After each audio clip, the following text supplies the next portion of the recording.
tinanong ko sila mismo eh. Mm-mm. Tinanong ko sila mismo na meron kayong joint venture. Yes, nag-yes po sila. Hindi ko po tinago yan.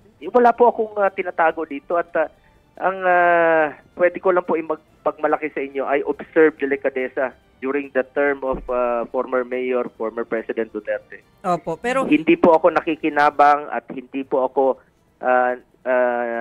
gumagawa ng paraan para po makapabor po yung pamilya ko. Hindi ko po gawain yan. At hindi po ako corrupt.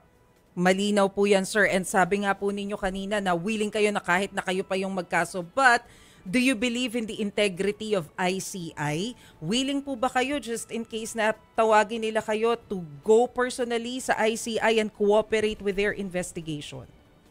Yes. Mm-mm. Sabi ko, gusto ko malaman yung katotohanan. Mas lalong lumabas yung katotohanan. At sinabi ko nga, dapat sa mga diskaya, please lang at sa lahat ng witnesses, sabihin niyo yung totoo.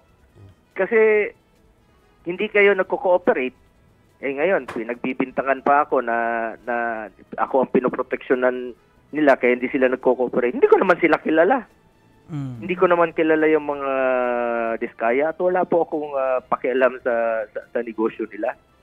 Eh yung unang panahon kung ang dami pong negosyo ng diskaya na nabanggit po yan ni Secretary Bit. Libo-libo po yan.